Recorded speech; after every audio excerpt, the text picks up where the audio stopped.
5-year-old niece. She's the best. But when we hang out one-on-one, people will assume I'm the mom, and they ask me questions that confuse me. Like, I took her out to lunch the other day, and the server comes to the table, and he goes, "Something to drink for the little one." And I was like, what?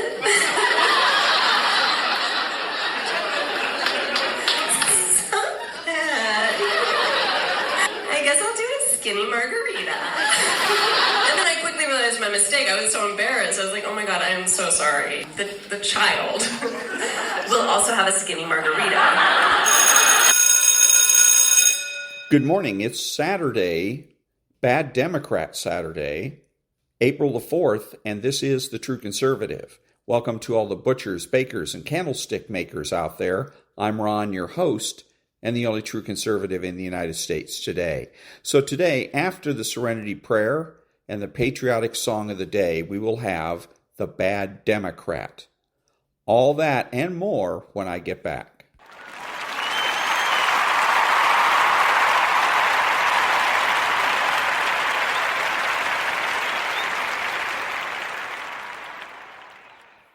God, grant me the serenity to accept the things I should not change, the courage to change the things I should, and the wisdom to know the difference.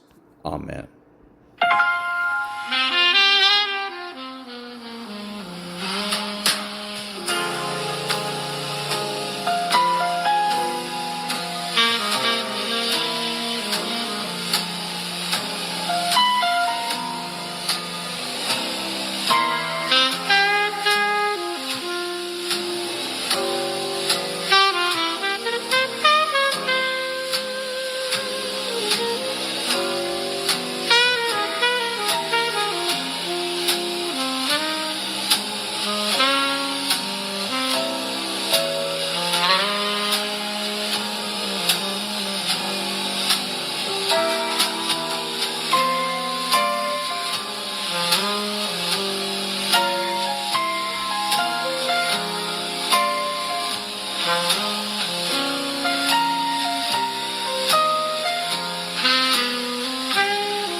Thank you. At its core, this kind of behavior shows a lack of compassion and an inversion of values. Where empathy would normally compel us to feel for someone else, to understand and share in their pain, these Democrats feel a twisted sense of satisfaction. They see conservatives' failures as a kind of currency, as confirmation that the world is just because they're not the only ones struggling.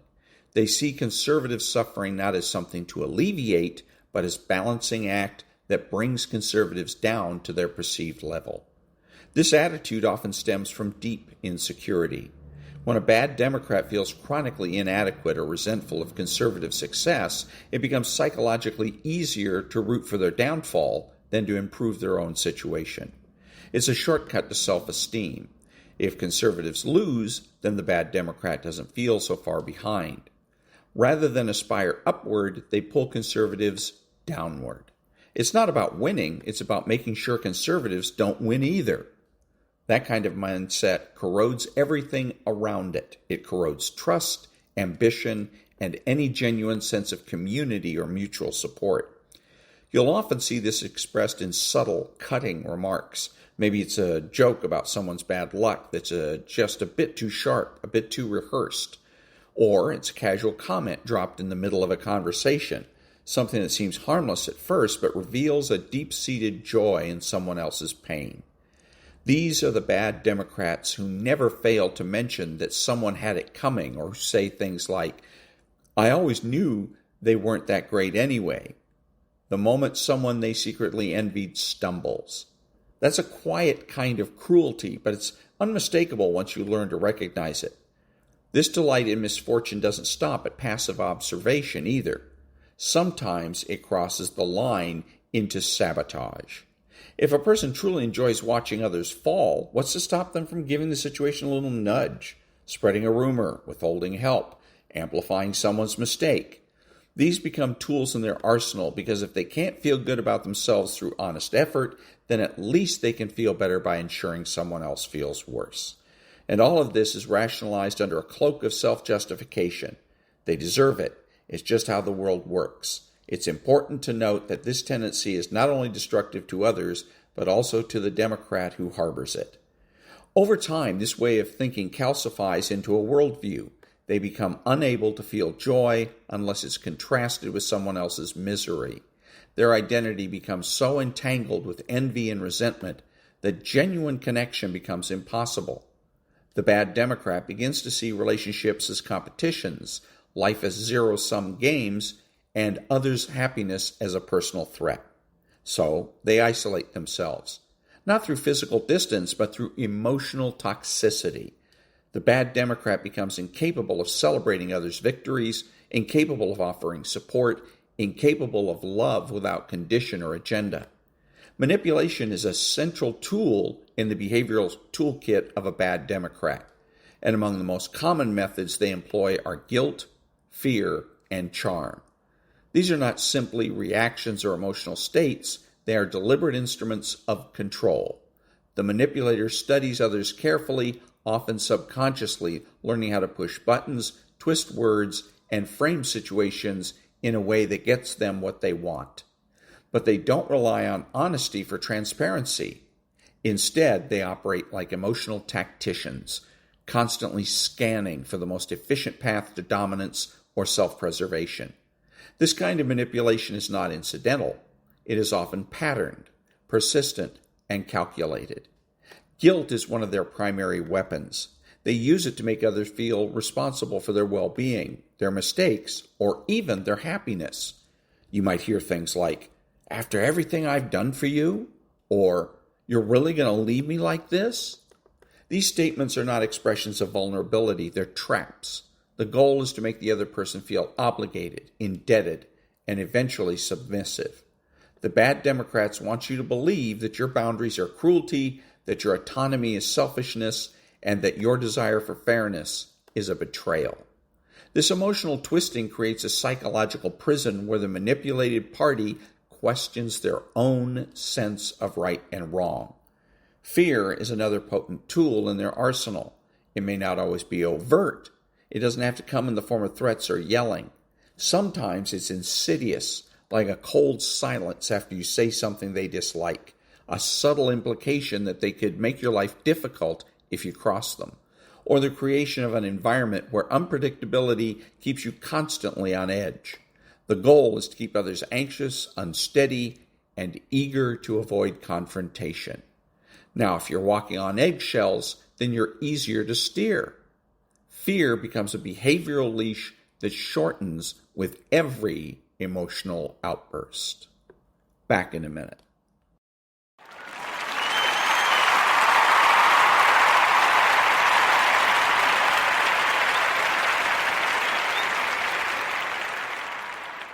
Thank you. You know, it's a strange and unsettling truth, but one that we can't afford to ignore. Not every Democrat has your best interests at heart. Some Democrats, through a combination of bitterness, resentment, or sheer malevolence, are not good. And while we're all capable of stumbling, of making mistakes, what we're talking about here is something deeper, something darker. There are Democrats who consistently orient themselves toward destruction of order, meaning, and trust. A key characteristic of a fundamentally bad Democrat is the persistent tendency to blame conservatives while refusing to take personal responsibility. This isn't a one-off behavior. It's not the occasional defensiveness we all feel when we've made a mistake. This is something else entirely. It's a chronic, deep-seated strategy for navigating the world, and it reveals a fundamental orientation toward deceit and moral cowardice. These Democrats deflect blame not because they're temporarily overwhelmed, but because they've internalized a worldview where they are never at fault, where guilt is a burden to be outsourced, and where truth is a threat rather than a compass. When someone consistently avoids responsibility, what they're really doing is rejecting the opportunity to grow. Responsibility is what molds us. It forces us to face our limitations, to confront our own failures, and to act in ways that bring order to chaos. To reject responsibility is to reject that process. It's a refusal to become more than what you are, and that refusal has consequences, not only for the bad Democrat, but for everyone around them. When a person refuses to carry their share of the burden, that burden doesn't disappear, it gets transferred. Someone else, the conservative, has to pick it up. The conservative has to pay the price. This is often wrapped in a layer of sophistication. It can come across as intellectualization or moral indignation or even victimhood. A Democrat like this might be extremely articulate, persuasive, even charismatic. They'll craft narratives that position them as the perpetual victim, misunderstood, targeted, mistreated, always at the mercy of someone else's cruelty or incompetence. And because we're social creatures with an innate tendency toward compassion, many conservatives get pulled into that web. They offer support, forgiveness, second chances, until they begin to realize that the story never changes. The details shift, the names of the alleged perpetrators rotate, but the core message remains. It's never my fault. This pattern isn't just annoying or frustrating, it's dangerous.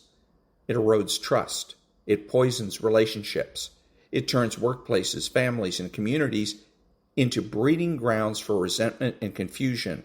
And, perhaps most insidiously, it allows the bad Democrat to continue operating without consequence. The moment you question their version of events, you become the enemy. You're accused of lacking empathy. You're accused of being too critical. You're accused of joining the chorus of oppressors. So, conservatives stop speaking up. They walk on eggshells. They enable, and the cycle continues. The bad Democrat builds a fortress of blame. They convince themselves and try to convince others that the world is unjust, that they've been unfairly targeted, that the system is rigged. And once that narrative takes hold, it becomes almost impervious to contradiction. Any feedback, no matter how constructive or gentle, is interpreted as an attack. Every failure is conservative sabotage. Every conflict is framed as proof of persecution. This creates a reality distortion field where truth is malleable and accountability is optional. It's a psychological ecosystem designed to protect the ego at all costs. But in doing so, it sacrifices integrity, it sacrifices authenticity, and it ultimately isolates the individual because over time, conservatives catch on. They begin to see the pattern. They begin to notice how every interaction becomes a zero-sum game, where blame must be assigned and it must never land in the one place on the one person who deserves it. One of the most unsettling indicators of a truly bad Democrat is their tendency to take pleasure in the misfortunes of others. This isn't merely passive indifference or the occasional moment of schadenfreude that might arise in a moment of bitterness or rivalry. What we're talking about here is a deeper, more malignant disposition, a quiet celebration when a conservative stumbles, fails, or suffers. It's not always loud or obvious. It's often masked beneath the veneer of concern or neutrality. But if you watch closely, you can see it in their eyes, in the subtle smile, in the slight lift in their voice when recounting someone else's hardship. This kind of behavior reveals something about a bad Democrat's internal moral structure. Back in a minute.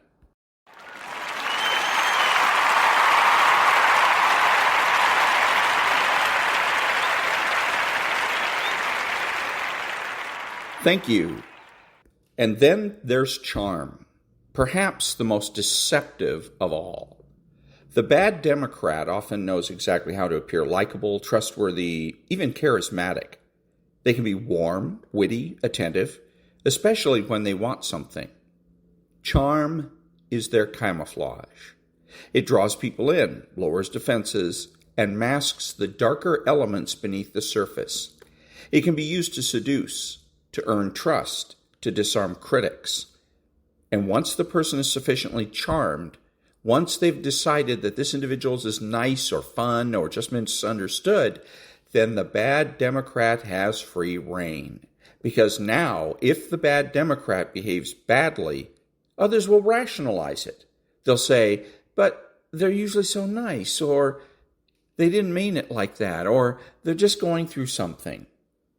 This combination of guilt, fear, and charm creates a powerful cycle.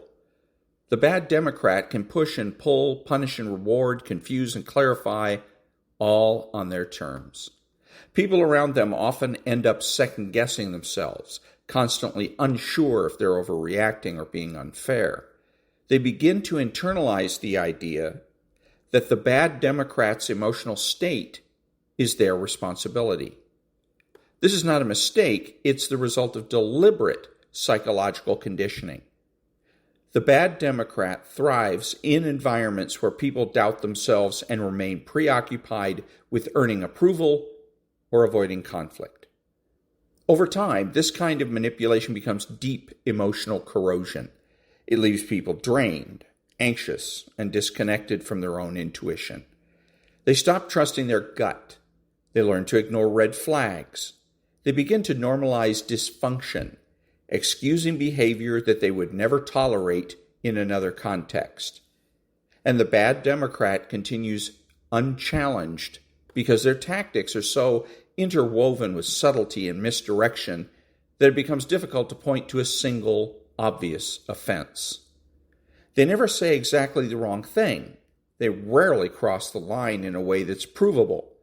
Instead, they skirt it constantly, moving just enough to maintain control without triggering resistance.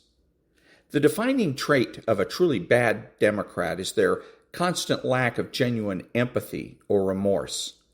It's not just that they struggle to understand what others are feeling, it's that they often don't care. At the heart of this absence is a fundamental disconnection from the emotional realities of other people. Where most individuals feel a natural pull toward concern when they see someone in pain, bad Democrats remain unmoved. They may initiate the appropriate responses, they may say the right words, not at the right moments. But these gestures are superficial. They're not rooted in authentic care. They're calculated, rehearsed, often used to serve a purpose rather than to express sincere understanding. Empathy, at its core, requires the ability to step outside oneself and inhabit the experience of another person. It's a skill, but it's also a disposition. For someone lacking this internal compass, other people's experiences are just data points, events to be analyzed, exploited, or ignored, depending on what's most useful. When someone is hurting, the bad Democrat might use that vulnerability as leverage. They might turn it into a story that benefits them or use it to elevate their own image by pretending to offer support. But at no point are they genuinely affected by another's suffering. The pain of others simply doesn't register as meaningful unless it threatens their own comfort or image. Remorse, too, is a foreign territory. When they cause harm, their first instinct is not to reflect, but to rationalize. They justify their behavior, shift blame, or rewrite the narrative to cast themselves in a better light. You'll rarely hear them saying, "I was wrong," without it being wrapped in conditions or excuses. If they do apologize, it's often strategic, meant to pacify or to manipulate the situation in their favor. Their apology lacks weight because it doesn't come from an internal reckoning with their actions. It's a performance, not a process. They're not interested in repair, only in resolution that benefits them. This absence of remorse can become especially clear in repeated patterns.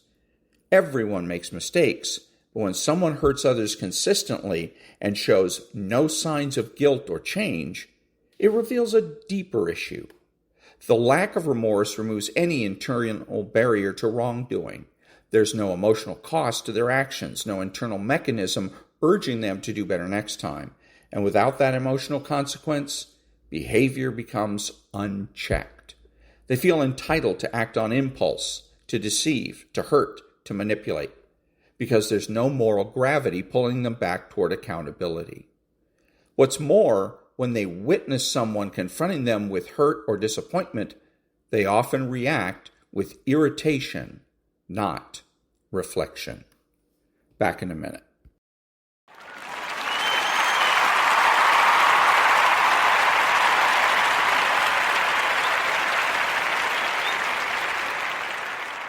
Thank you.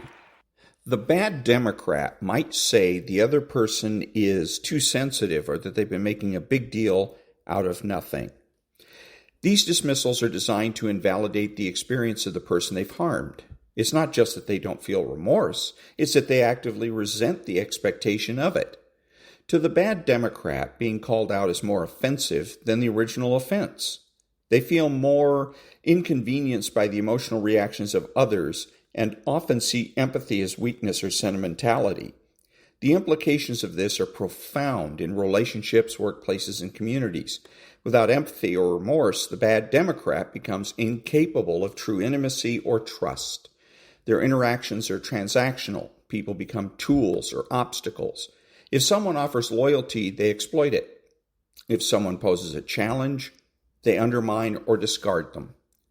Over time, those close to them begin to feel invisible, not seen as full people, but as roles to be played or resources to be extracted. The emotional one-sidedness creates a climate of coldness and confusion. Those who try to connect deeply are left feeling hollow, as if speaking into an emotional void where nothing comes back. A particularly revealing sign of a bad Democrat is their tendency to distort the truth to serve their own agenda.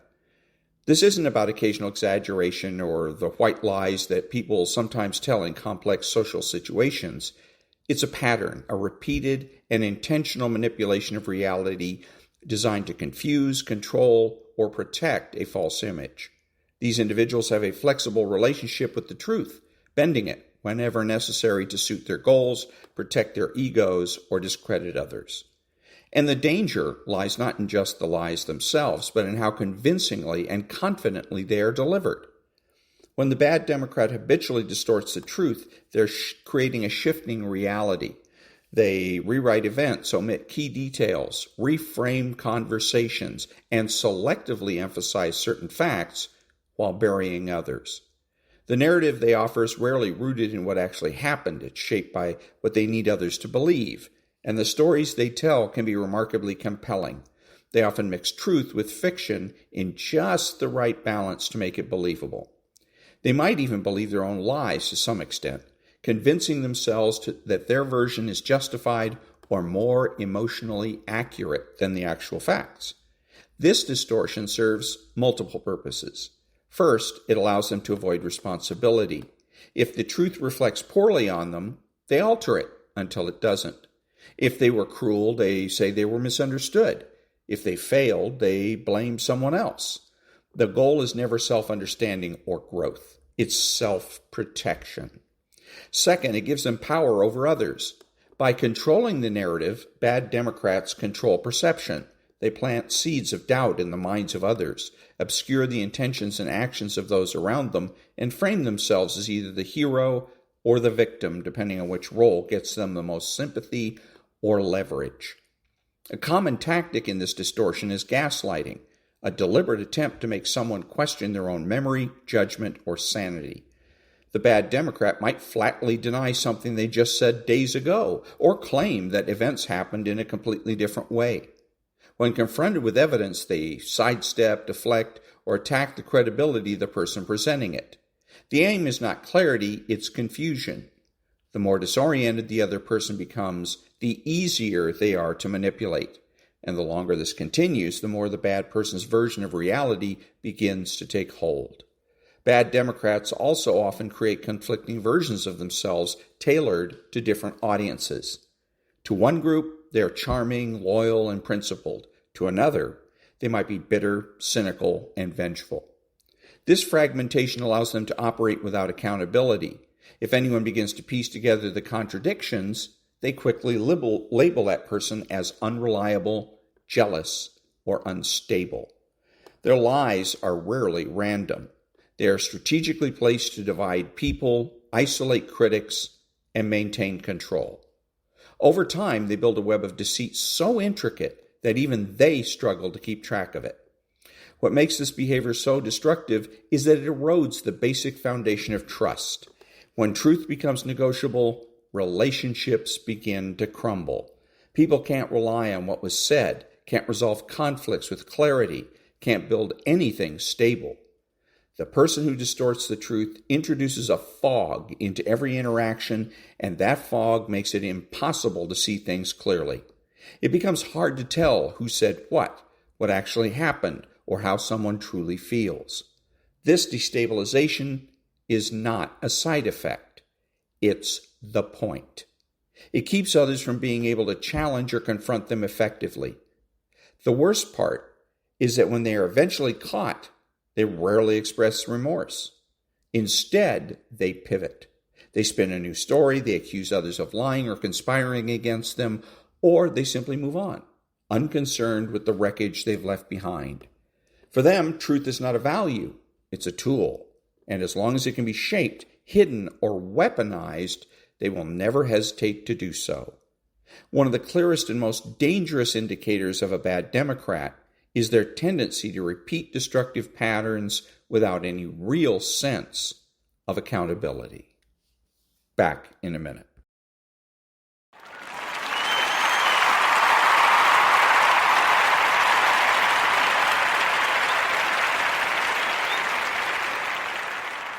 Thank you. This isn't just making mistakes. Everyone does that. What sets the bad Democrat apart is their unwillingness or inability to learn from those mistakes. They cycle through the same behaviors, the same conflicts, the same harm to others, as if time itself resets every time they're confronted. There's no internal pause, no reflection, no recalibration. Instead, they move forward as if nothing happened, or, more insidiously, as if the damage they caused was justified or irrelevant. Over and over again, people around them end up hurt, confused, or drained. The same issues arise: manipulation, betrayal, outbursts, irresponsibility, cruelty. But when these patterns are pointed out, the bad Democrat deflects. They might just say, "That's just who I am," or accuse others of overreacting. They frame themselves as victims of circumstance, unfairly criticized, perpetually misunderstood. They treat consequences as annoyances rather than as wake-up calls, and they dismiss feedback as personal attacks. The result is a life littered with unresolved tension and broken connections. What makes this so damaging is that others often give the bad Democrat the benefit of the doubt, especially early on. There's a tendency to assume that once a bad Democrat sees the effects of their own actions, they'll change. People offer patience, second chances, even support. But the bad Democrat interprets this grace not as an opportunity for growth, but as a license to continue. They exploit the goodwill of others, knowing that many people are reluctant to believe in malicious intent. And because of this, they're often able to repeat the same cycles in new environments with new people, avoiding meaningful consequences for extended periods of time. This lack of accountability is deeply tied to an inflated sense of entitlement. They believe that rules don't apply to them, that their emotions justify their actions, and that they deserve forgiveness without effort. When things go wrong, they externalize everything. If they hurt someone, it's because the other person was too sensitive. If they lose a job, it's because the boss was intimidated by them. If a friend walks away, it's because people are fake. There's always a story, always a scapegoat. And because they never stop to examine their role in these outcomes, they're doomed to repeat them endlessly. Another troubling aspect is the illusion of change. In moments of crisis, when faced with a breakup, an ultimatum, or public fallout, they might briefly display remorse or make surface-level adjustments. They'll say the right things, maybe even act differently for a short period, but these are not real transformations. Their temporary performance is designed to smooth things over or regain control. As soon as the immediate threat passes, the old patterns return. There's no sustained effort, no genuine desire to evolve, only the constant need to maintain appearances or regain lost influence. People who interact with them often find themselves in emotional whiplash, caught between hope and disappointment, watching the same scenarios unfold with uncanny predictability. This can lead to a kind of learned helplessness in those around them, where challenging the behavior feels futile because nothing ever changes. It's emotionally exhausting to invest in someone who keeps choosing the same harm, especially when that harm is denied, minimized, or blamed on others. The repetition of destructive behavior without accountability also speaks to a deeper internal disconnect. It reflects a person who is not at war with their conscience, because that conscience is either underdeveloped or strategically silenced. They don't ask themselves the hard questions. They don't seek to make amends. They don't feel compelled to grow or evolve beyond their worst impulses. There's no internal pressure to become better, only external incentives to maintain control, avoid consequences, or manipulate perception. It's a curious thing how the people who are most attuned to the suffering of others, the most compassionate, the most open-hearted, are often the ones who end up entangled in the most toxic relationships imaginable. And that's no accident. It's not random. Because when you're someone who feels deeply, who sees pain and wants to heal it, you become a magnet for those who are unwilling or unable to heal themselves. Back in a minute.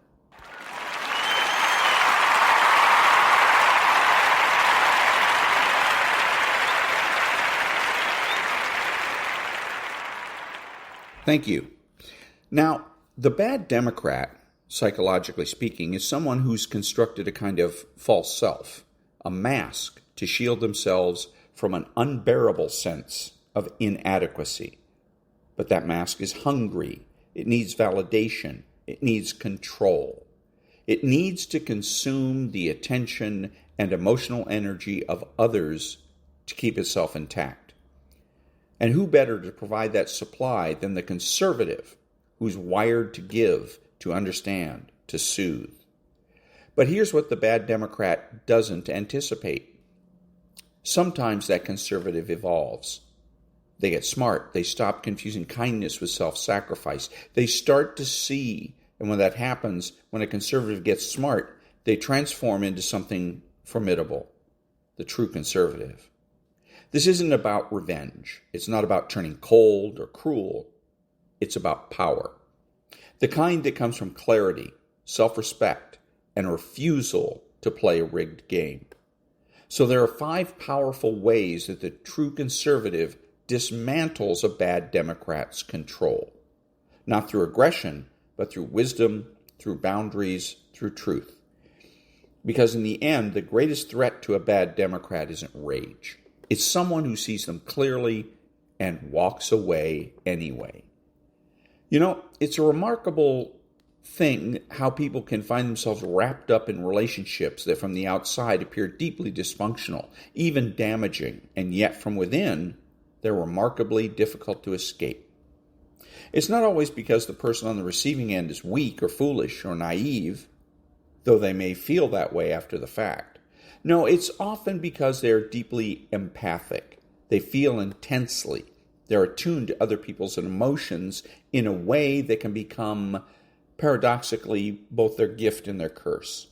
They want to help. They want to heal. They want to believe the best about someone, even when all the signs suggest otherwise. And here's where the bad Democrat comes in. When I talk about a bad Democrat, I'm not merely talking about someone who takes a lot of selfies or enjoys being the center of attention. That's shallow.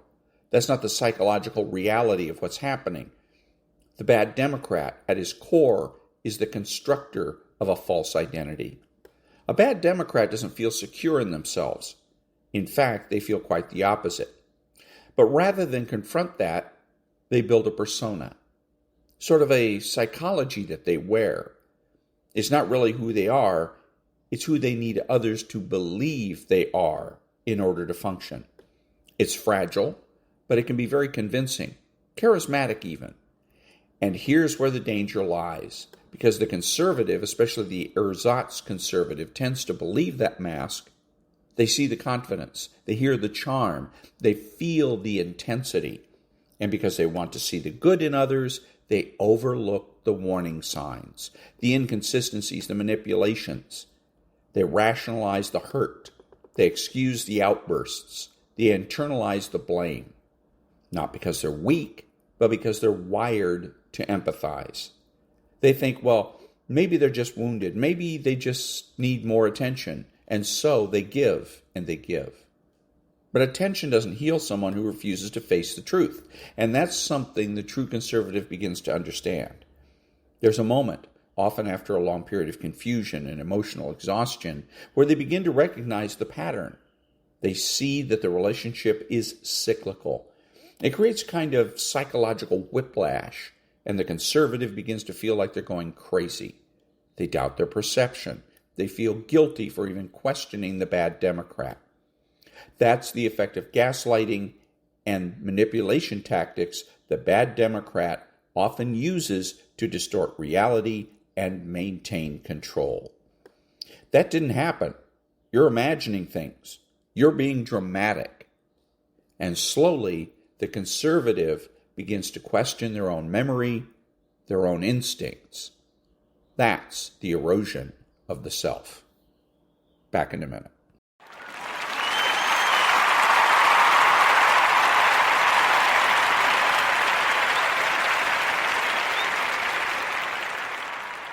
Thank you.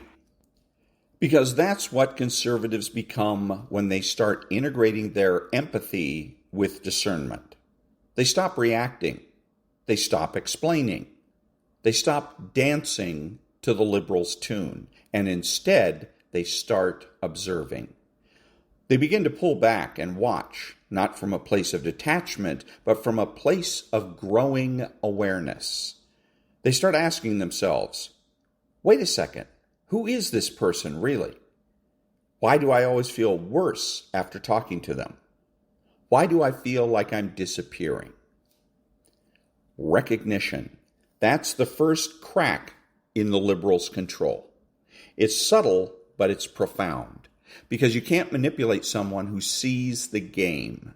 You can't gaslight someone who trusts their perception.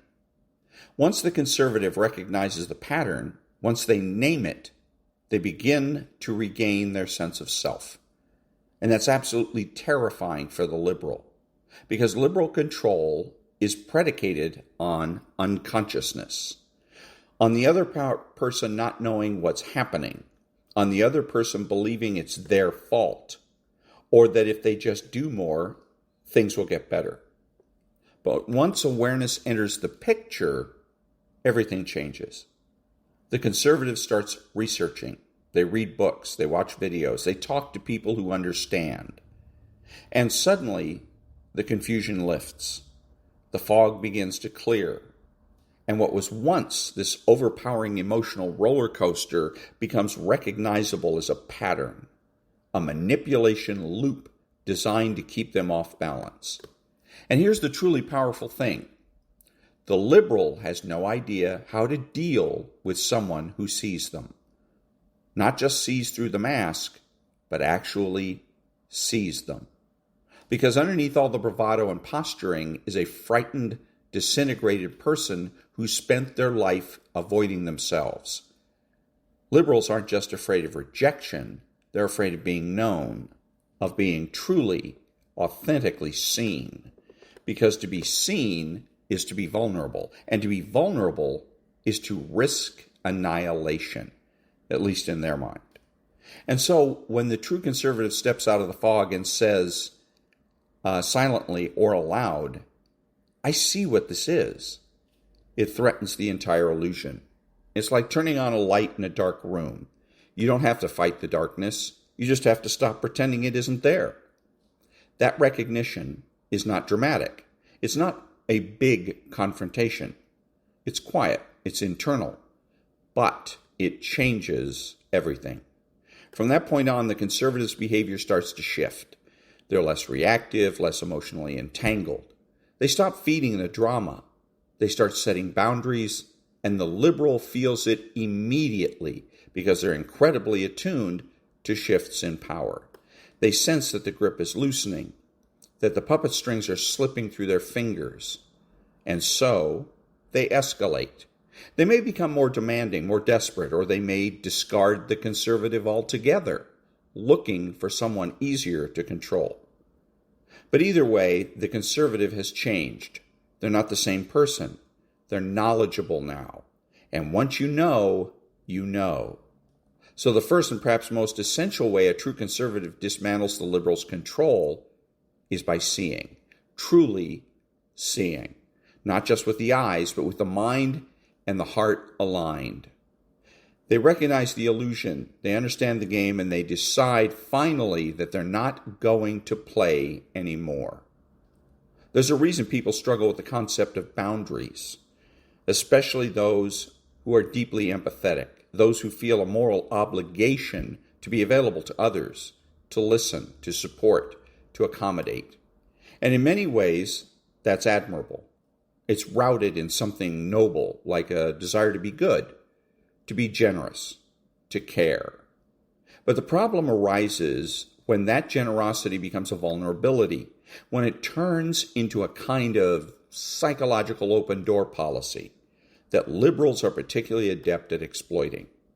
And that's the dilemma that the true conservative finds themselves in. They mistake unconditional availability for being nice. They confuse self-sacrifice with virtue. And the liberal, well, they take full advantage of that confusion. See, liberals don't really understand the concept of enough. They're driven by an insatiable need to consume emotional energy. They want access, not just to your time, not just to your attention, but to your very sense of self and boundaries. Those clear lines that separate where you end and someone else begins. Those are perceived as threats, not because boundaries are aggressive, quite the opposite, but because they imply that you belong to yourself, and your emotional availability is conditional, that your presence is a choice, not an obligation. Back in a minute.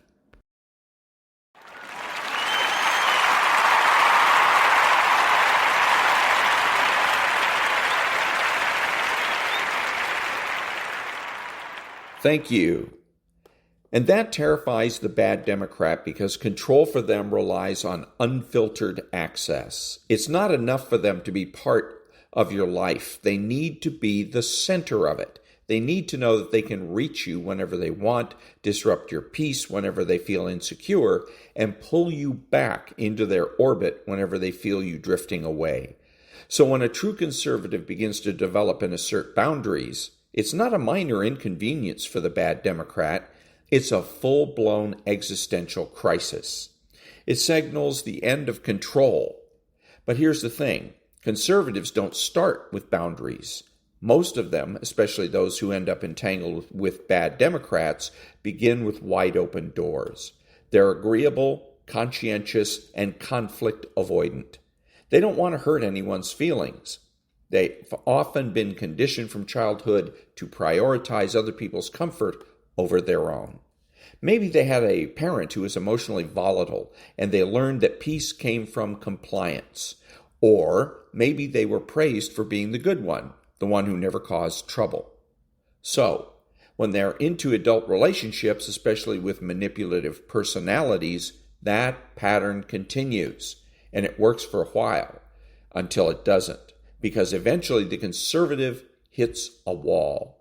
They realize they're exhausted, emotionally drained, walking on eggshells, and slowly losing touch with who they are. They start to notice that their needs are consistently ignored and their feelings are minimized, that they're in a relationship where they're always giving and rarely receiving. And then something clicks. Sometimes it happens quietly over time, sometimes it happens in one defining moment. But either way, they begin to understand that compassion without boundaries isn't caring, it's self-erasure. So they start saying no, not out of anger, not out of revenge, but out of self-respect. They start with small things. Maybe they don't respond to that guilt-tripping message right away.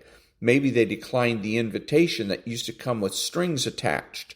Maybe they ask for space when they're overwhelmed. Each time they do, they feel a strange mix of guilt and liberation because they've been taught that saying no makes them selfish.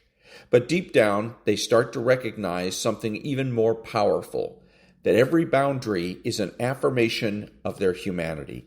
It says, I matter too. And this is where the bad Democrat starts to panic, because every no from the conservative is experienced as a loss of control. It's a refusal to play by the unspoken rules of the bad Democrat dynamic. Bad Democrats don't handle rejection well, even the subtle kind. They see it as defiance, as betrayal. They may escalate their tactics. They may become more demanding, more manipulative, or they may shift into victim mode, painting themselves as the wounded party, trying to guilt the conservative back into submission. But what they don't understand is that the conservative has begun to change on a fundamental level. They're no longer playing to win approval. They're no longer afraid of disappointing someone who's never truly been pleased with them anyway. They're no longer afraid of disappointing someone who was never truly pleased with them anyway. And here's where it gets really interesting. Boundaries don't just protect the conservative, they expose the bad Democrat. Because once you stop over-functioning, once you stop managing the bad Democrats' emotions for them, their behavior becomes obvious. Their entitlement becomes transparent. Their inability to handle basic emotional limits starts to reveal just how distorted the dynamic really was. You see it clearly once you stopped participating in it, and it's jarring. You start to realize that as long as you reflected back the image they needed to see, everything was fine. But the moment you asserted your own image, your own needs, your own voice, the relationship started to unravel. And this is the paradox of boundaries. They feel hard at first. They feel cruel even, especially for someone who spent their life equating caring with self-abandonment. But over time, boundaries become acts of deep kindness, both to yourself and to others, because they clarify what's yours to carry and what isn't. They create space for honesty, and most importantly, they protect your capacity to care without being consumed. The bad Democrat will almost always create boundaries as hostility, because for them, the bad Democrat will almost always see conservative boundaries as hostility, because for them, caring means possession. It means control. And when you take that control away, not by fighting, not by yelling, but by calmly stepping back, they don't know what to do with that. Back in a minute.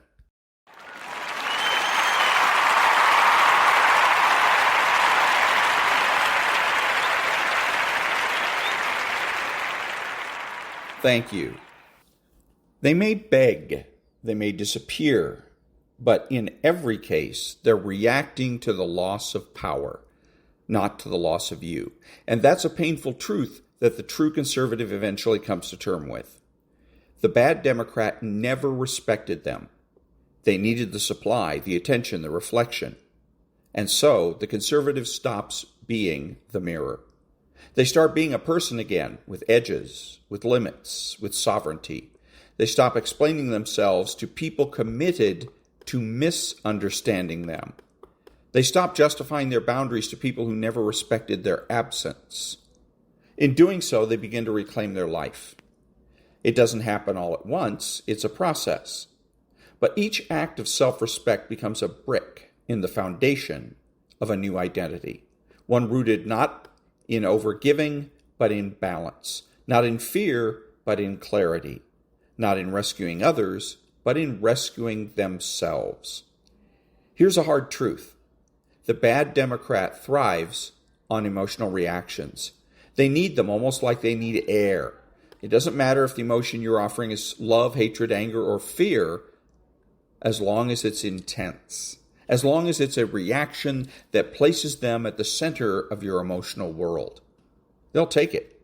They thrive on the drama. They feed on it. It's how they validate their sense of self. It's their supply. Without it, they feel invisible, irrelevant, empty. So, they create chaos, they provoke, they manipulate. They'll push every button they can. Fine, because each emotional reaction, no matter how negative, is a form of confirmation. They don't care if you're furious or adoring. They just need something. They need you to engage. And this is where the true conservative begins to learn something profound. After enough cycles of emotional exhaustion, after enough heartbreak, after doing enough of that toxic dance, the true conservative learns how not to feed the fire. It's a subtle shift, but it's the most powerful weapon in the conservative's arsenal. Back in a minute.